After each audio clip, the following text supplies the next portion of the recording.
so loud.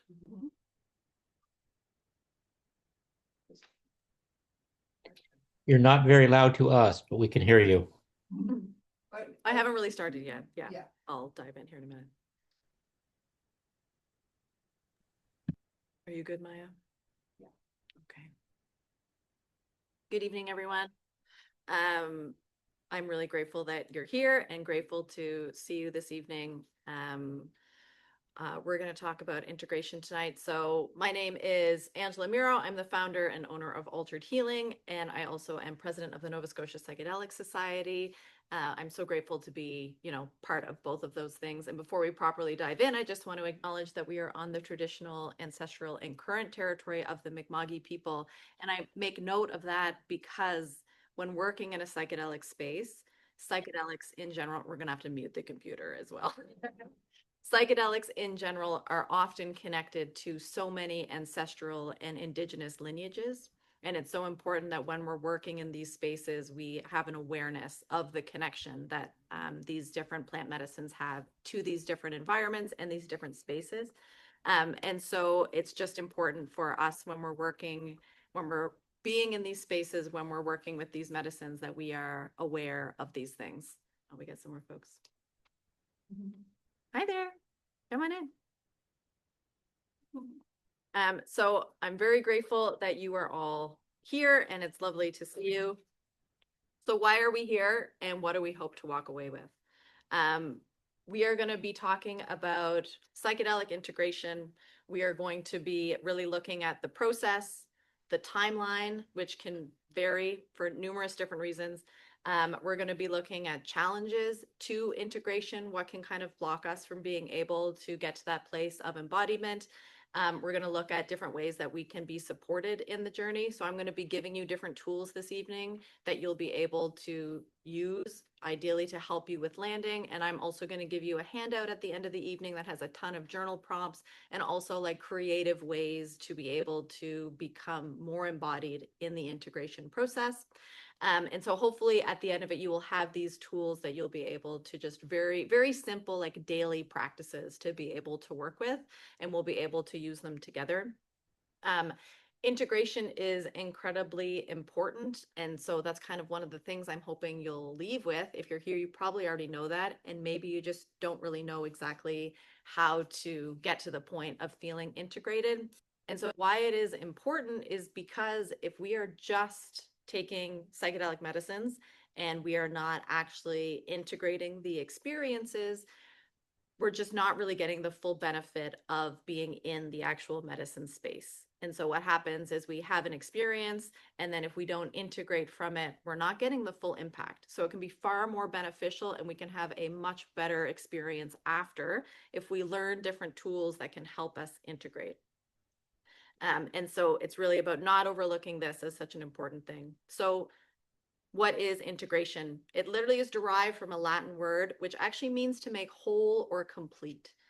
And so what we are hoping is that we have an experience, and then we can get to a place of feeling whole or complete after the medicine session. We're going to go through the timeline. It can be very varied.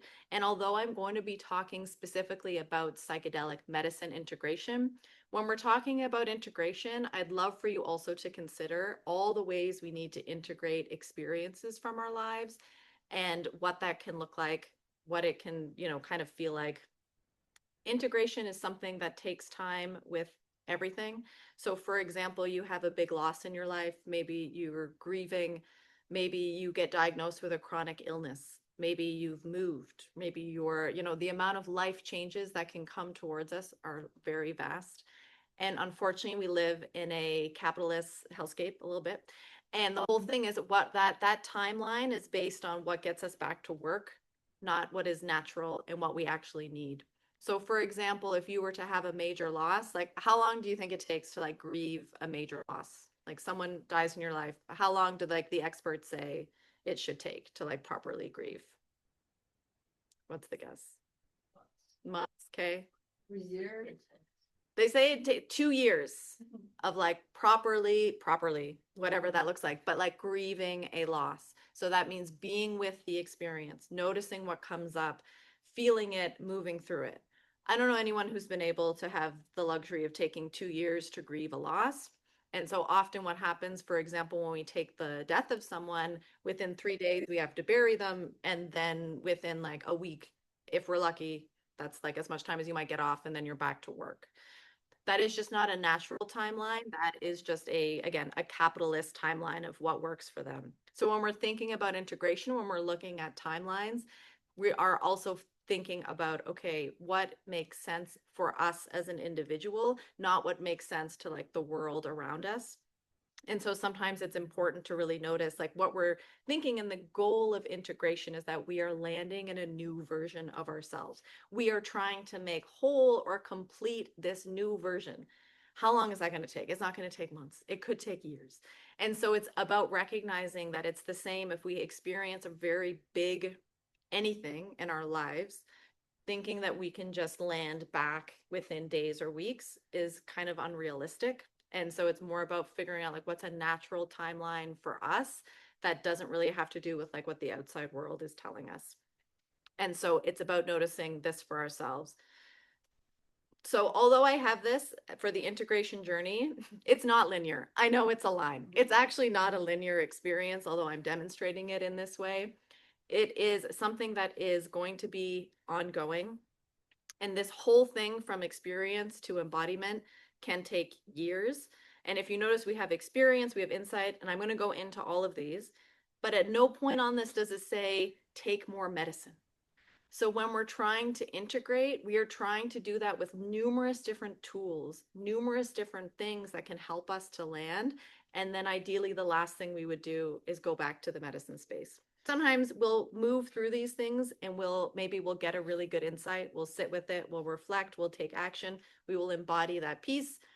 And then all of a sudden, like, oh, I have new insights, I have new reflections, I have to take actions, I've embodied that piece. There might be times where you feel like I really have to return to that space to get more understanding. But when we're trying to integrate really big things, we don't need to just hop on and do more psychedelics, because what happens is we might think like, okay, this will help give the clarity. This is going to help me to land. However, the downside is that what might happen is you get into that space and then you get in touch with something else that's really big. And now you have two really big things you need to integrate, and you don't know how to do that. And so with this, we're going to be talking about different things that help you to land. And then it's later figuring out if you feel like you want to return to the medicine space, that's great. But this is really about how can we do this with the tools that I'm going to kind of talk to you about, and then later you can return to that medicine space if you feel like that you need it.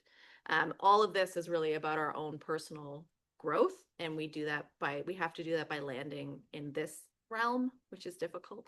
And so that's why that can take time. And so I'm going to go into the timelines for each of these. When we talk about experience, we're talking about the actual medicine experience. The insights are the things that just kind of come to us immediately.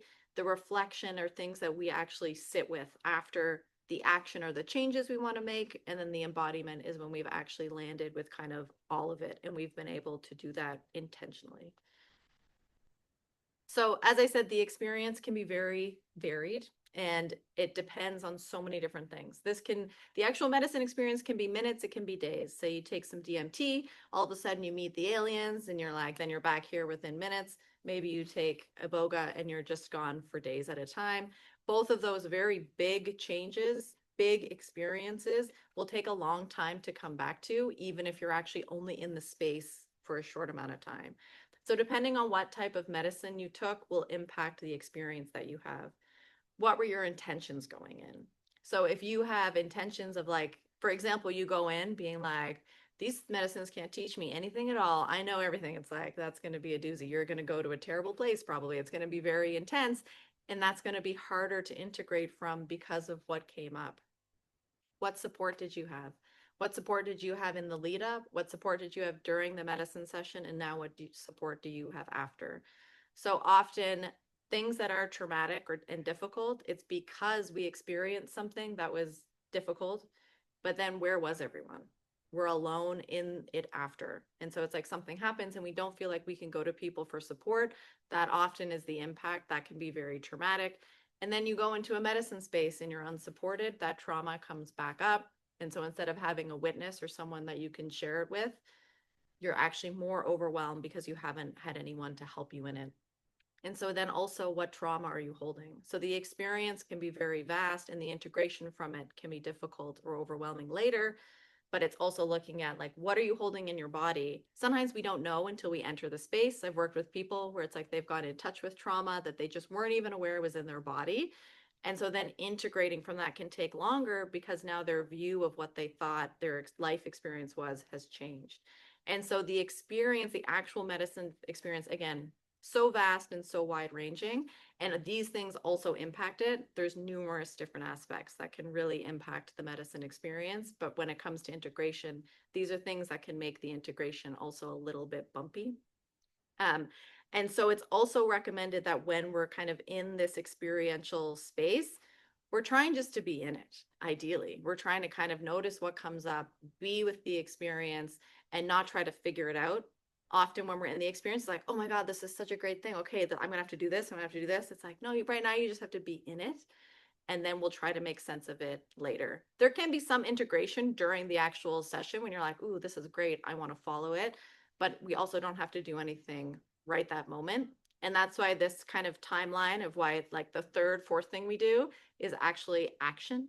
Because at first we need to just make sense of all the things that have come up and try to land with them. Yeah, so the timing of these could be different. Sorry, I can't turn that. That's okay. And also when it comes to the experience, I don't necessarily believe, hi there, come on in. No problem. So when it comes to an experience, some people might feel like they've had like a bad trip.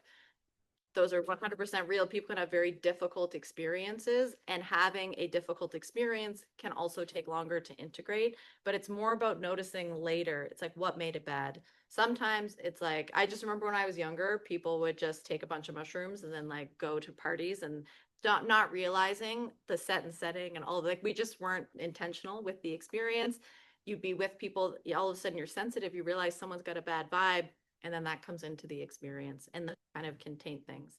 But when we're having a difficult experience, it then makes it more difficult to integrate because we just think, oh God, I've seen the bowels of hell. I've seen all things that are terrible. Why would I want to come back to this space? Like people are awful. And so it's about noticing like, how can we recognize this can be true and we can still make sense of it and move forward in that space.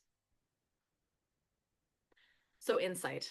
Having this insight space can be during the journey and the days that follow. This is kind of those aha moments, that like clarity that happens within the psychedelic space. I remember once in a journey, I saw like, it was like I've described before, but like the Windows 95 like background that had like the green grass and the blue sky, and it was like clear and beautiful. And all that was in there was like this one small little filing cabinet.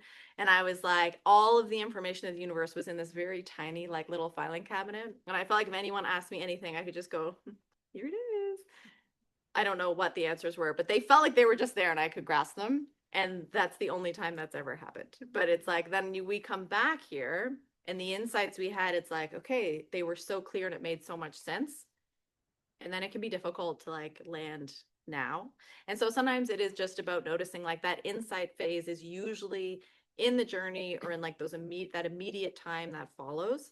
And sometimes they can be a little delayed or they can be hidden. You might have a dream and all of a sudden they pop up, or you might notice like, oh, that clarity that I connected to, it's like all of a sudden it hits you. It's like, okay, I can see that again.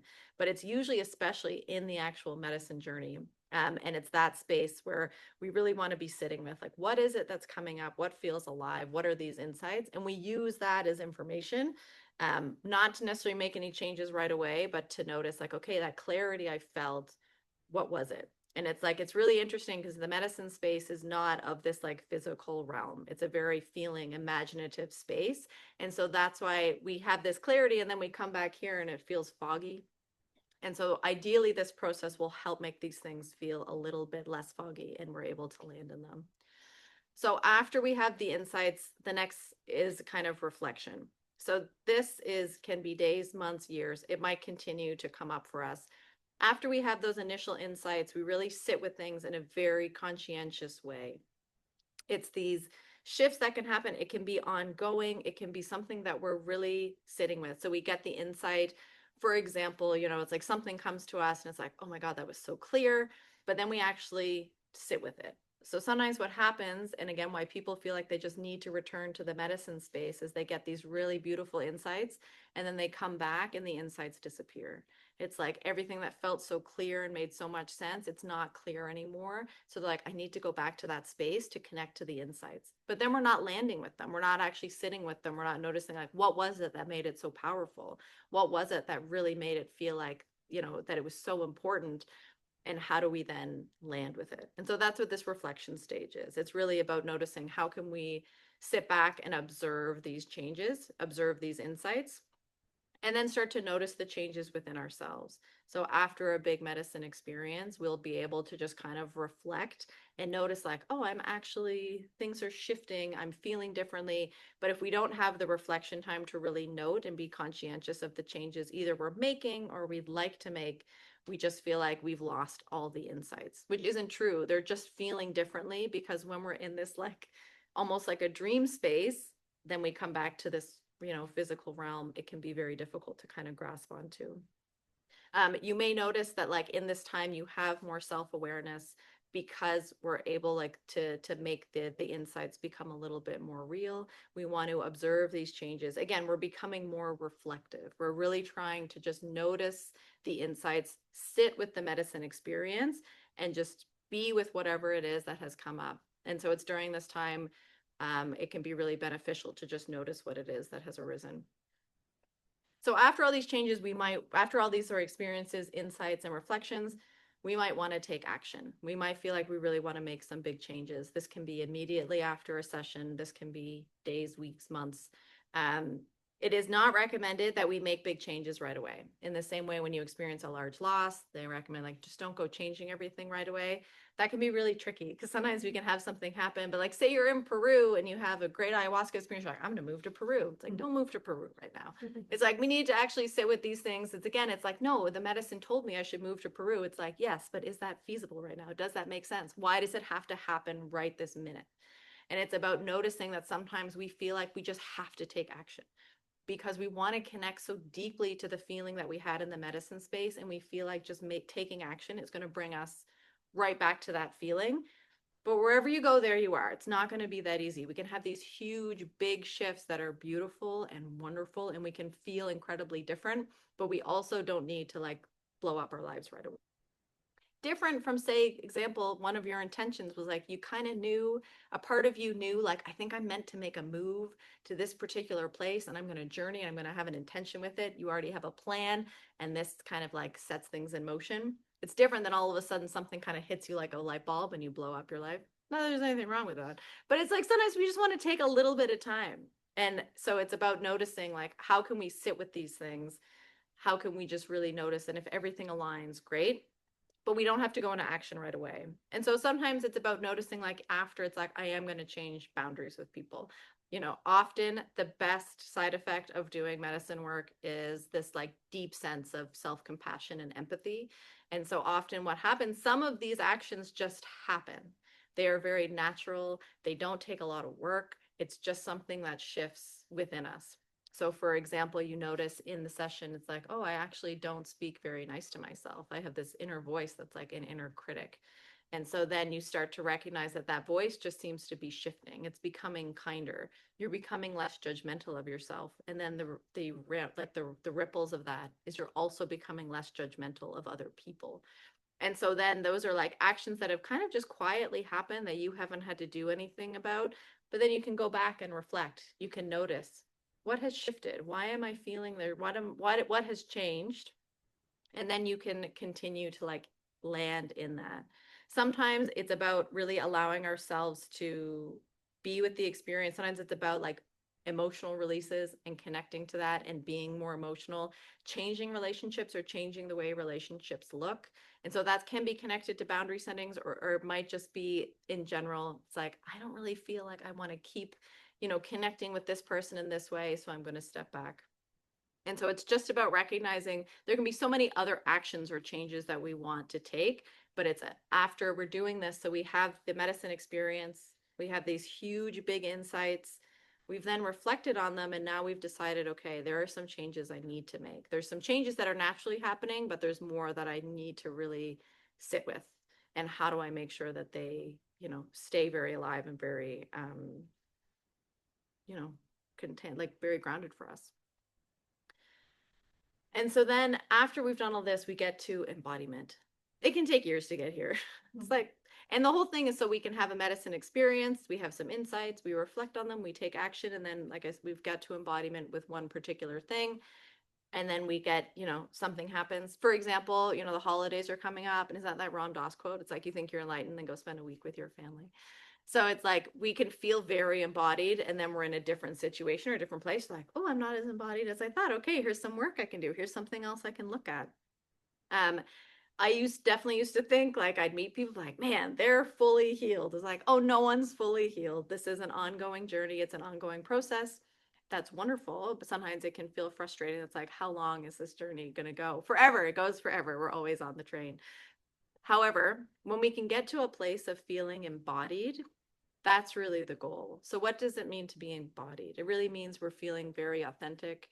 Our behavior matches our intentions. We're able to do what we say and say what we do.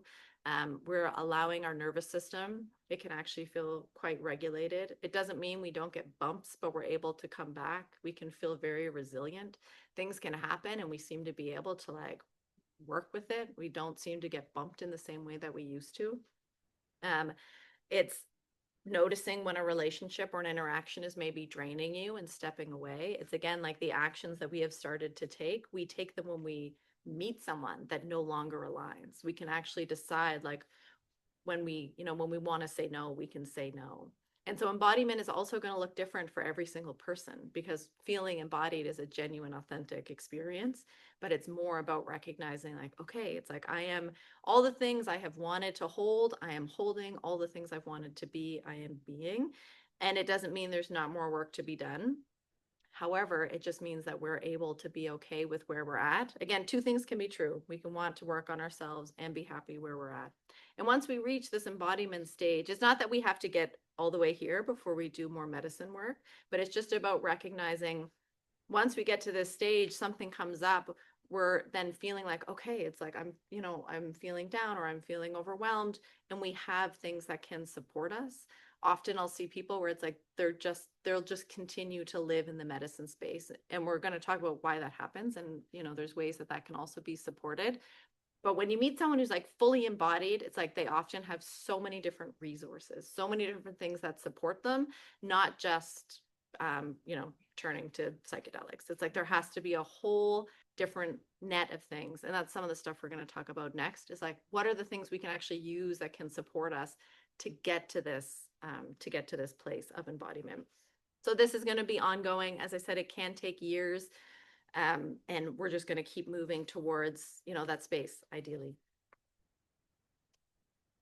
I have no idea what time it is also. It's 6:55. Thank you so much. So what are challenges to integration? So there can be resistance, internal, external, recognizing like, oh, it's like I'm ready to make changes. It's like, how many changes though? It's like it can feel a lot when we come back from the medicine space. And again, we had all these insights and it felt so clear. And then we're coming back and it's like, everything's fake. This is not real. And it's like, but what am I supposed to do about it? And so that can be difficult. Resources. And when I talk about resources, there's so many different factors. Internally, what are our internal resources? So it's like, how are you able to bounce back after experiences? Are you able to kind of stay solid? How's your resiliency? Do you have outside support, your outside resources? Do you have friends, family, people you can talk to? If not, that can challenge the integration process. Excuse me. Do you have financial resources? Again, something major happens. You have a big medicine experience, or maybe there's a loss. Are you able to just take time? Do you have to return to the capitalist model? Do you have to just immediately go back to work?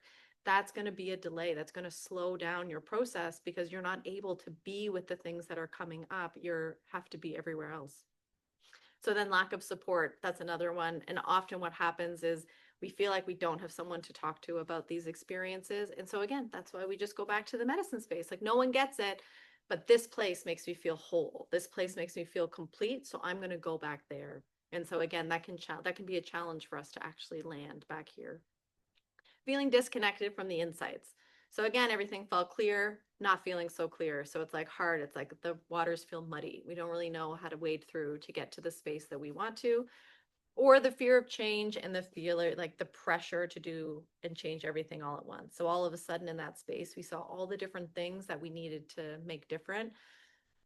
And now it's like there's too much. So for example, we've got like New Year's coming up and people have to make New Year's resolutions. For the record, the New Year starts in the spring. No one starts, you don't have to start new things in the winter. Everyone's hibernating, wait till the spring and like have some lovely New Year's resolutions. You don't have to start January 1st. But what happens is people are like, okay, I'm going to stop drinking. I'm going to stop eating sugar. I'm going to go to the gym. I'm going to they make this long list.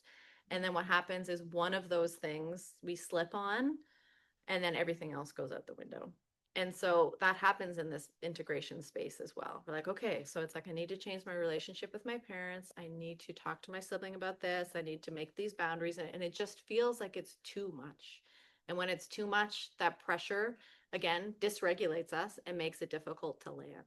So these things can all make it really just overwhelming to integrate. And so then we end up just either staying where we're at, but like berating ourselves for it, or just finding it much more difficult to like land in the present because we've had this big experience. We feel like a different person and we can't seem to get out of our own way. We can't seem to make these changes.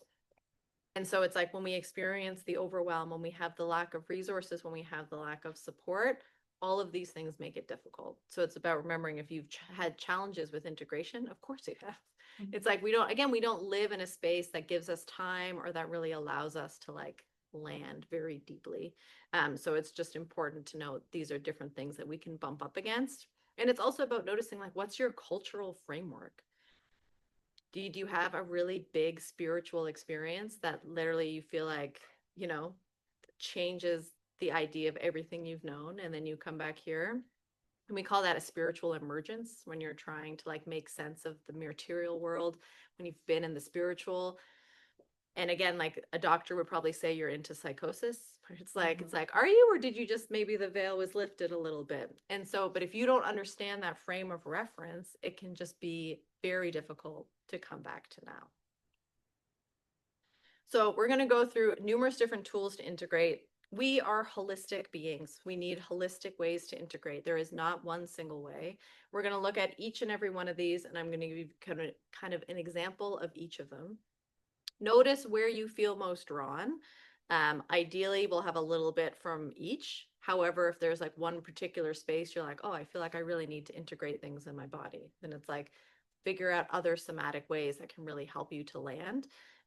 Kind of noticing these different aspects because they can just really help us. And it's also about noticing in the medicine experience, what came to you. We can use that for integration as well. At any point, for example, was there like a waterfall that like washed away all of the pain? So it's like the next time you're in the shower, you're going to close your eyes, you're going to connect to that feeling, you're going to imagine the shower doing the same thing.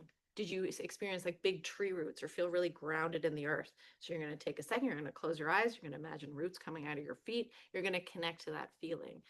Basically, we can bring the journey with us moving forward, and we can help it to remind us of what it was that we connected to. And so it's like having those aspects of noticing like, oh, in the journey, I felt this. How can I bring it into my everyday life? It can help us with the landing after. So somatic, we're talking about, that's the body.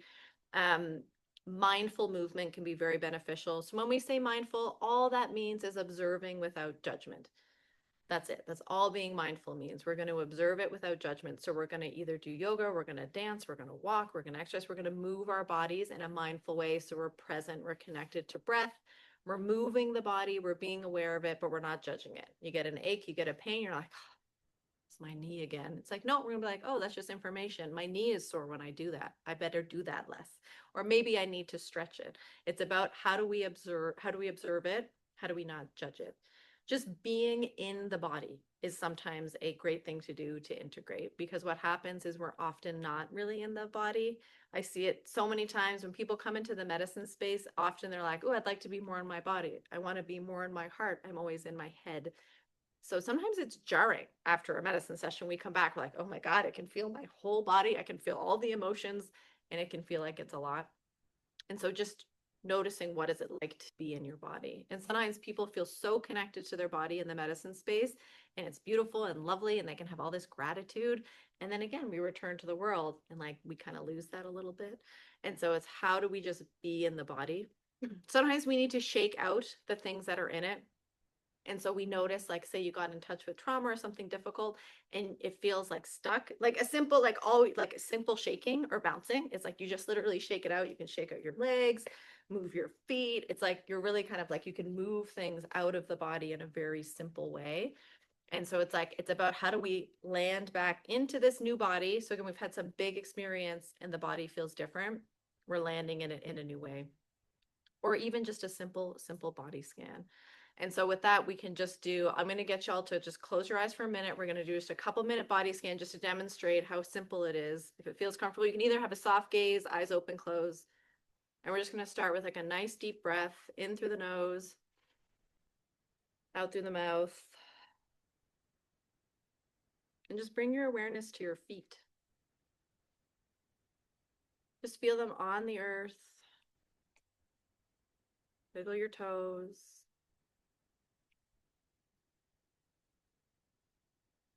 And as you feel your feet, feel them just solid on the ground. And envision the earth is just holding your feet. And there's a relaxing energy coming from the earth. That energy just gradually moves from your feet, up your legs. It reaches your strong, supporting leg muscles that carry you through the day. Breathing in just the relaxing energy from the earth as it moves up to your low back. Gently notice your stomach as it rises and falls. Feel your lungs as they expand with air.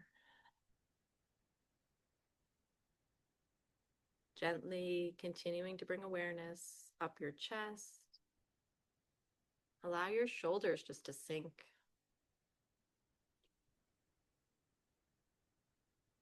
Notice as the energy moves down your arms to your hands and fingers. Bringing awareness to your neck. You can move it from side to side. If you notice it's a little tight, just gentle, bringing awareness. Relaxing the jaw, cheeks, muscles around the lips, temples, and eyes. And as the energy has moved all the way to the top of the head, just envision a beam of light connecting to the sky. And just breathing in the energy that can move all the way from your toes to the top of your head. I invite you to take another deep breath in and then sigh it out. And then open your eyes. So just doing a simple exercise like that, when we're just focusing on moving up the body, all of our thoughts are just in the body. And so it's about recognizing, like, how do we make the body feel safe? So many of us don't feel safe in the body. It's not a safe place. And so after a medicine session, we might recognize like, oh, my body actually feels nice. In order to keep that, to integrate that feeling, we have to be in the body. We have to land in it. We have to like recognize it is a part of us. And so we do that by just simple check-ins, things like that, to be able to just do body scans or a shaking, a bouncing, whatever it is. If it's mindful, you're just paying attention to it. So if we want to integrate the emotional aspect of self, of the experience, it's great to treat emotions like waves.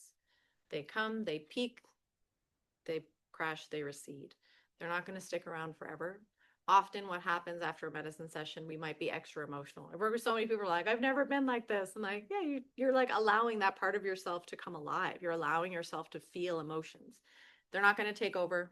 They are going to come, they're going to go. And sometimes immediately after an experience, they feel like they're really big. They're not always going to stay that way. Take time when the emotions come up. You can journal with it. Sometimes it's also about like making a voice note or something. It's like speaking about the experience to others or to yourself if journaling doesn't work. But it's really about how do we be with this emotional piece. Art exercises. Art is such a wonderful way to integrate from psychedelic experiences. But a lot of times as grown-ups, we feel like, like, oh, I felt like a wolf. I'm going to draw a wolf. And you're like, this doesn't look anything like a wolf. It's like, we're not trying to draw the image. We're trying to draw the feeling. So the next time you want to really like express whatever it was, it's like, don't try to draw what the thing looked like. Draw what it felt like. So it's like, oh, the wolf, it was black and powerful and it took over, like took this huge thing. It's like, so that's what you draw, like big black circles or scribbles, or you connect to the emotion and you put it on paper. You ever see a kid draw a picture and you're like, what did you draw? Like, I don't know. It's like, I don't know. They're just doing it. They're actually in the act of being mindful, present. They're just doing it. And like, we kind of lose that. This is a great way to reconnect. Or maybe you're really like self-conscious about drawing. Go pick up some magazines, cut them up, tape them to pages. It's like you can make an image that feels alive for you, and it doesn't have to look like, it doesn't have to be a drawing, doesn't have to be a painting, but it can be an image that captures that feeling. Or something else very simple you can do, and we'll just do it right now. You can do this at least once, maybe twice a day, or as much as you want, but you're going to check in with how you're feeling. So it's just going to start. You're just going to take a nice deep breath. You can have your eyes open or closed, whatever feels good. I recommend put your hand on your stomach or your chest. It's how we like really connect with our own body. And just internally, you're going to ask yourself, what am I feeling right now? What am I feeling right now? And just breathe with that. Note it. Breathe into it and then let it go. But that's it. We just have to do these very simple check-in. Like, what is it? How often do you check in and ask yourself how you're feeling? It's like someone be like, how are you feeling? Good. It's like, did you even check? Do you feel good? It's like, that's just what we say. But when we're checking with ourselves, what are you actually feeling? So you could do it when you wake up in the morning, you do it when you go to bed, but it's like just a very simple check-in. So again, the emotions, if you've been someone who hasn't been attached or connected to your emotions, and now all of a sudden you're feeling overwhelmed, they're going to feel like waves that are tsunamis and kind of coming and crashing over you. We can just give them space, and then it can really help us with the landing. How do we integrate the thinking piece? So again, even if we've been living in our mind a lot, it's important to kind of note, how do we make meaning from the experience? So there might be changes in our thinking pattern, and it's about noticing, how am I thinking differently? And what is it that has shifted? It's like, oh, I used to think this, went to this, and now I'm noticing it's different. And it's also about like reinforcing the positive. So again, we observing without judgment. And it's like, after medicine experiences, our brains have this wonderful neuroplasticity. We can make all these really cool changes. And so really we should be treat your brain after these experiences like a really excited toddler who's excited to learn. And what we want to do is we want to reinforce the positive. We don't want to berate it. So if you're someone who's often had a very negative inner voice, and all of a sudden it's like you're noticing like you're slipping, it's like, oh, I was just like judging myself, and stupid, I'm doing it again. It's like, no, we're observing without judgment. It's like, oh, that wasn't a very kind thought I had about myself. I wonder how I could do that differently. Or when we notice like, hey, I just went a different way. I never go that way. I always usually go to this route where I'm like judging people and I didn't do it. Then we reinforce that. We're like, good job, brain. Thank you so much. Our brain loves patterns. It's like, you see it all the time. We love patterns. People, you see like the sidewalk that goes this way, and then like the path of like mud that goes this way, because everyone just takes the shortcut. Our brain takes the shortcut too, the path of least resistance. And so after this, we can make that path of least resistance the positive aspects of things instead. We're trying not to judge.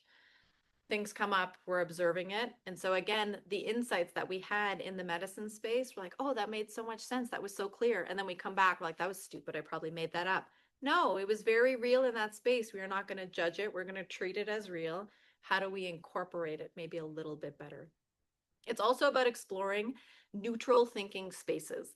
This is something we can practice. If going to the positive feels like it's too much, then it's like, how do we go to the neutral? So instead of going to the negative, often we have like the judge where it's like something comes up, we judge it harshly. Instead of going to the judge, let's go to the neutral. So a really great way to practice, like, what is a neutral thinking space? Think of paper towel. Just think of paper towel. Do you have to buy it? Do you have any at home? Do you have anything? Most of us don't have any emotional connection to paper towel. So it's a great way to notice it's like, I don't feel anything about paper towel. I just think of it. I can maybe picture it, and that's it. Ideally, we could live in the neutral more regularly. It would help us. Because what often happens is we get a thought like, oh, I was supposed to call so-and-so. I don't know if I think they're mad at me. Are they mad at me? What was the last time what did they say? And then all of a sudden we go from like the thinking to the anxious, and we're having a nervous system reaction. And so if we're trying to integrate a new way of thinking, we have to also recognize like, we can just have thoughts. We don't have to have the emotional kind of charged aspect to it. And so a great way is like, we're just going to go to a neutral thing of space. And if maybe you have like an emotional connection to paper towel, think about something else. But it's about noticing there's things we can actually have a neutral thought to that doesn't have anything charged to it at all. And it really helps us to like come back to center and then recognize like, okay, how can I observe things without having this emotional pull to it? And so that can really help us to kind of like land. How do we integrate the spiritual?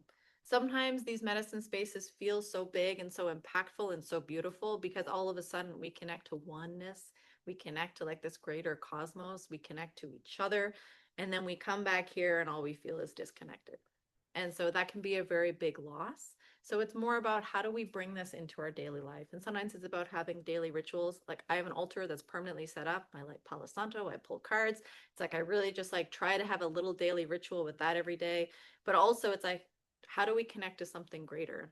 Is it God? Is it spirit? Is it consciousness? Is it a simulation? Either way, with all that, we're not alone. Something else is directing this. Something else is making us feel connected. So give yourself space and time to explore that. What does that feel like? What is it like to actually believe there's something bigger? Maybe it's about meditating. Maybe it's about praying and calling in, for example, if in the medicine experience, maybe there were guides, maybe there was ancestors, maybe there were actual people that came and visited you. Connect to them when you're not in that space. Write letters to them.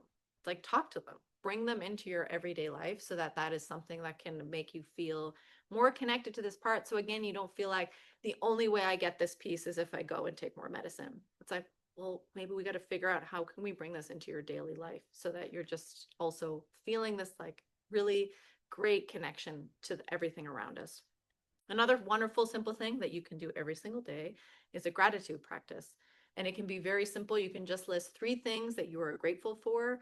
They found that it can be really beneficial for lowering blood pressure, making us feel happier. And in general, we just can feel a better sense of the world around us and ourselves in general. So we're going to do that right now. You're going to just take a second and you're just going to think about, you're just going to sit here. Again, you can put your hand on your chest, on your belly, and you're just going to think, what are 3 things you are grateful for right now in this moment? They don't have to be big. Just 3 things that you are very grateful for in this moment.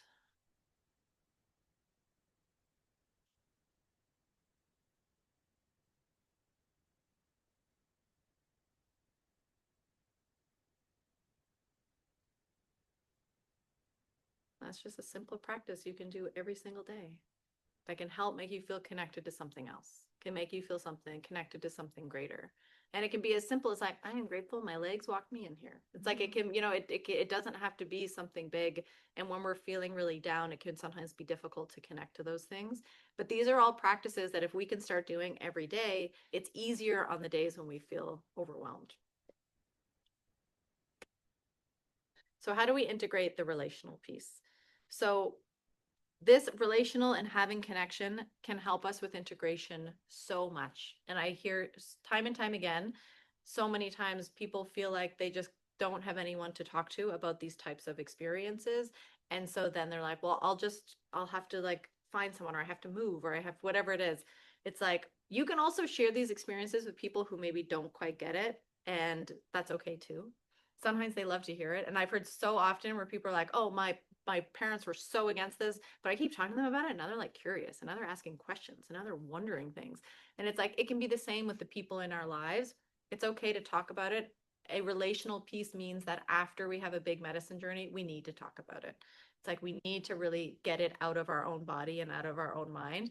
And psychedelic journeys are like dreams, like trying to explain a dream to someone. They're like, okay. And it's like, I saw a meme before and it was great. It's like, you're in a dream. You're like, this is my dad's Walmart. It's like, it doesn't, like, dreams make no sense. It does, we don't, it does. Why did that make sense at the time? Who knows? Psychedelic medicine journeys are the same. Things in it, they might not make sense to anyone but you, but it's still okay to share that, because then your speaking about it helps kind of tease it out and gives more understanding. Find community. You've done it. You're already here. A plus.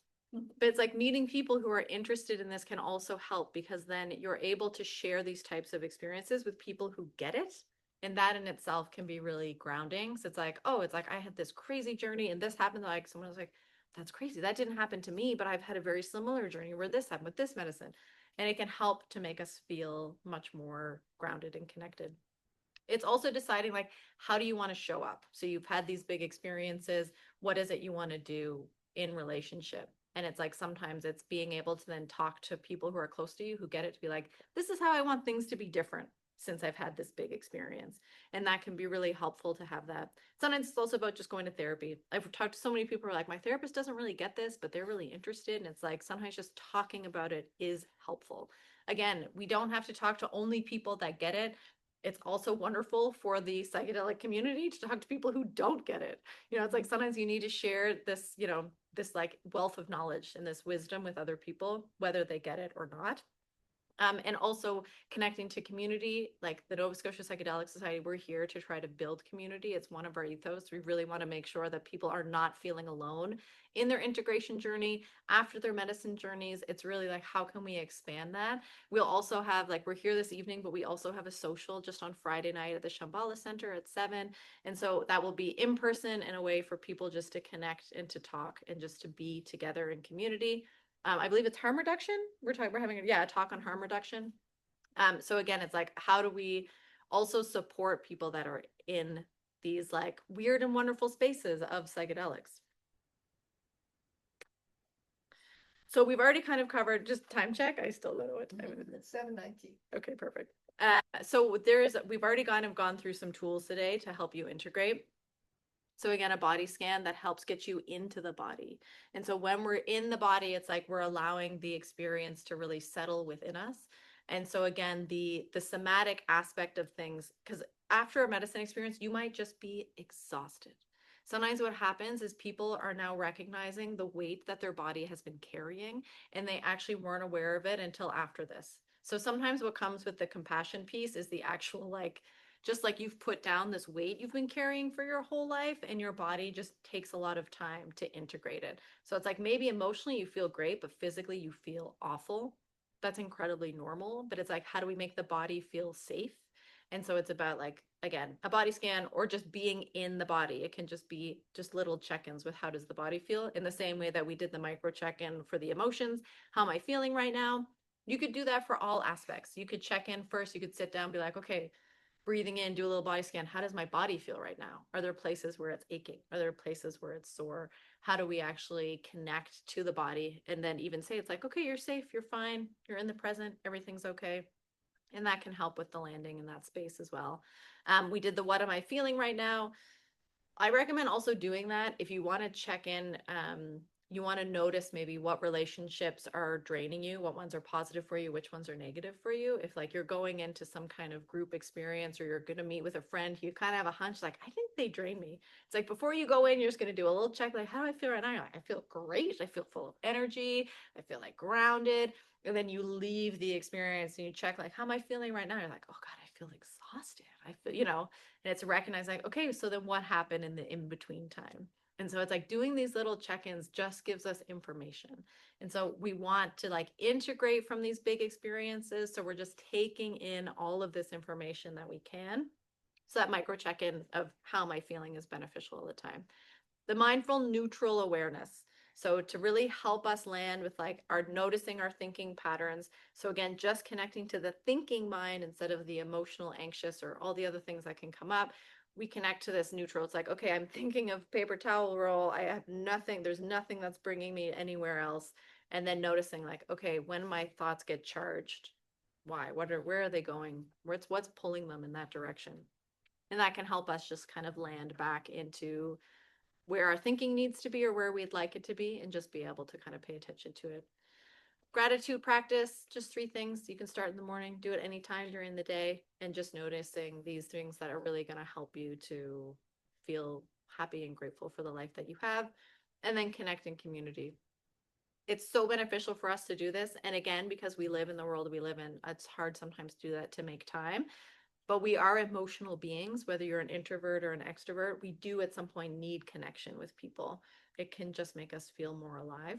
And so, especially after having a really big experience, so whether it's psychedelic, whether it's a big loss, a move, a change, a shift, trying to connect to people in general can make us feel very, very grounded and connected to each and every one of us.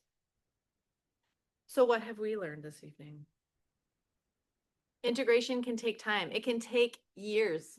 It can take years. I'm so sorry. It can take a long time. And again, it's like we can have this moment, we can have this big medicine experience, we get some insights, we reflect on them, we take action, we embody, and then we're like, oh no, I've got another insight, I've got another. And so again, it's like, although it was a line, it's not linear. We'll kind of go back and forth. However, it's like the more time, the gentler, the more compassion we can have for ourselves, the easier it can be. And so again, instead of following like it has to be a certain amount of time, it doesn't. There's no set time. It's all made up, you guys. Everything's made up. Nothing's real. So we can take as much time as we want to be with the things so that we're actually landing with these changes we want to make. There are so many different ways to integrate. And one of the things, I have a handout that I'll give each of you, and for people online, there's be a link after this that they can look up. So it's a handout that has all kinds of journal prompts that can help you to, like, with asking numerous different questions. It would take a while to go through all of them. So you can just kind of, you can take one a day or a couple, see what kind of jumps out to you. And there's also creative ways of, like, one of them is like, how would you move your body if you were connecting to the feeling of the medicine session? Like things that are like, how do I just get into this different space or a different way of thinking that can really help us? And so it's like, again, the ways we can integrate is incredibly vast, and you have to notice what feels right for you. If you're like, I don't want to journal, like, great. Do you want to like talk about it? Could you like send yourself a voice note? What is it that actually feels alive for you as a way to kind of land with it? And then you can do it daily.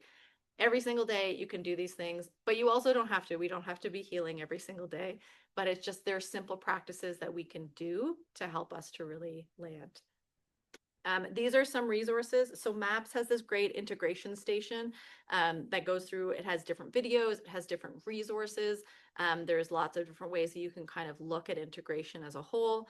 Fireside Project, they basically have a peer support line that you can chat, you can call. It's all run by volunteers. I know a few people that work there. And basically, if you're ever just like, I need help integrating, or if you're having a difficult psychedelic experience, you can call them and they will help you and they'll kind of move through things. And then the last one is just, that's the integration handout with people in here will be just given, but for folks online if they want it. Thank you so much. I wonder if anyone has any questions or things that they're wondering about integration or, yeah. Angela? Yes. That was really great. Oh, well.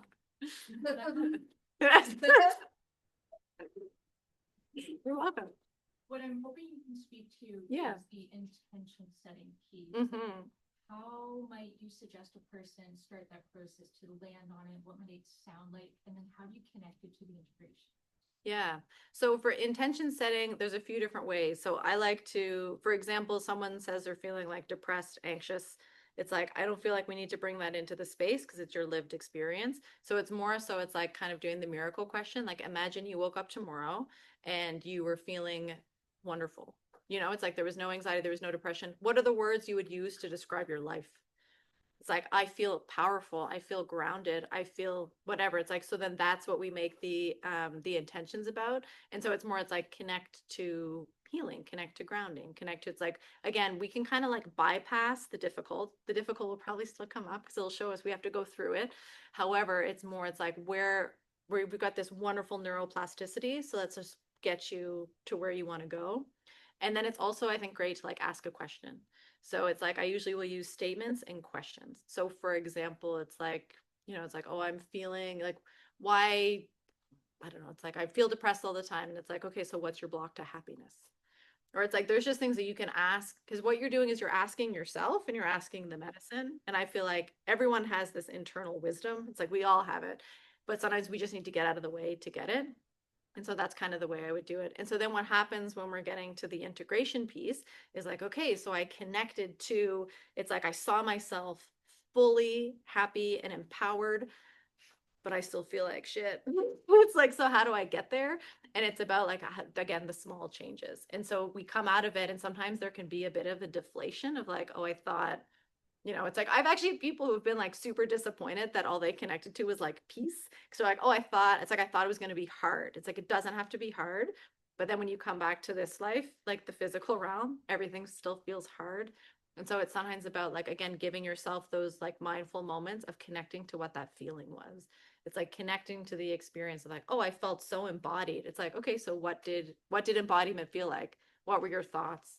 What were your emotions? What was your body kind of holding in those moments? And we just bring that into the daily life. Does that feel like that answers? Yeah, I've heard this expression that, and it was applied to breath work, not Mhm. psychedelics, but it was everything from your experience is connected to your intention, and then your Mhm. reflection is about bringing it all together. Mhm. So it sounds really Yeah, it can. It also sometimes it's like often we'll hit the intentions and then it's almost like, oh, tick next. Like not, it's like, oh, I've kind of like, I understand this piece. And so then you can kind of like almost like wave, you can go through it in a way. And then it's like, okay, so now I want to move to like, it's almost like the intentions help open us up to our own inner wisdom. And once we've connected to it, it's like, well, where else can I go? awesome. Thank you so much. Yeah, you're welcome. Yeah. Anyone else? Yeah. I just have more of a comment. I just wanted to thank you for bringing neutrality Mm. to awareness, because I haven't really heard that so much in like integration talk, and I think it's really helped me personally. And I actually think, that's one of the most difficult parts about integration. I think is like the capitalist hellscape that you're living in, and Yeah.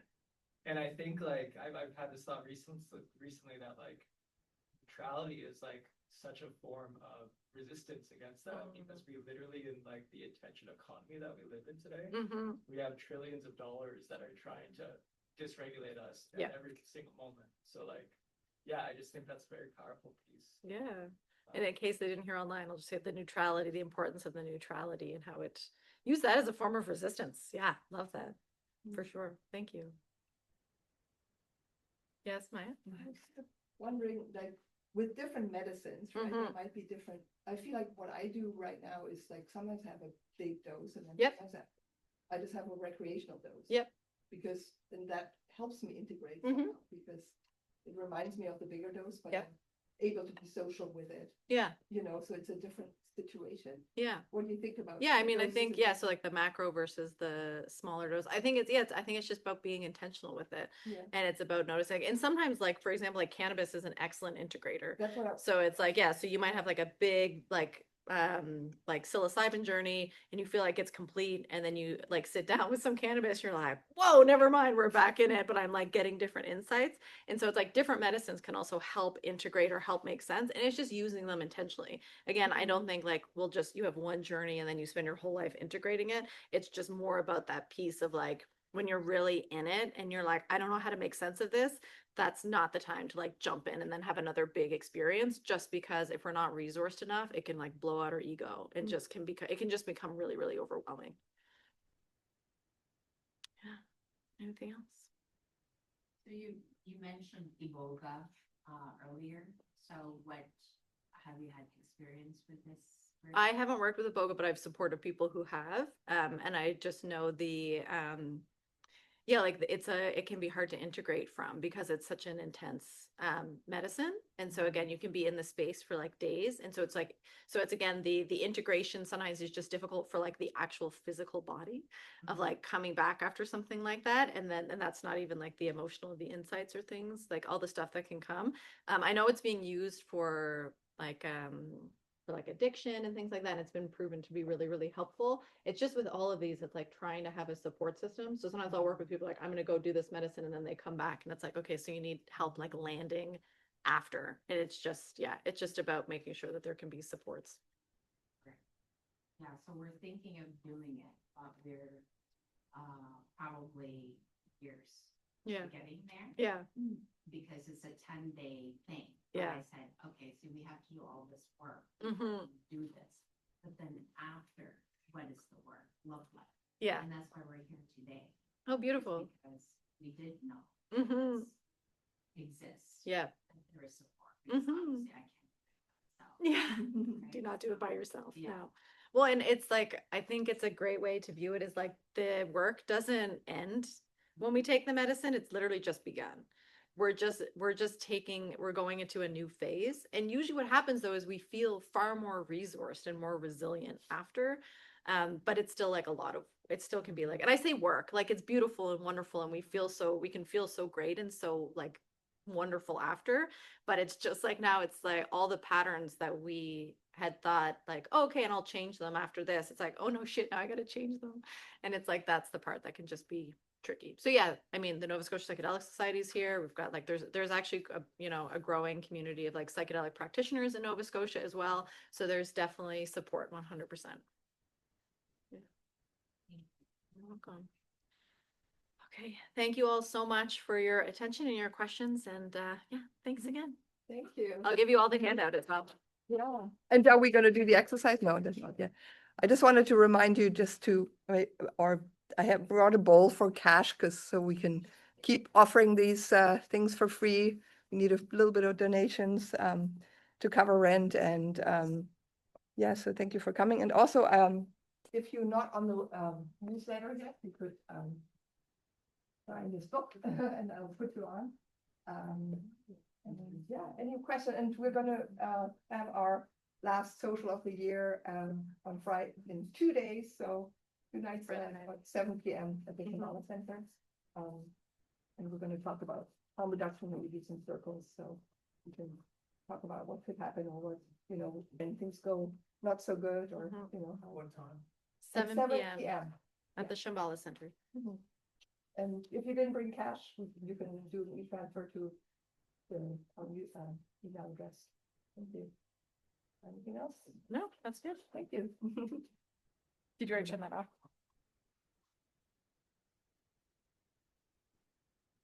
Oh. When yeah, we would ask them. Oh, if they had questions. Forgot. Sure.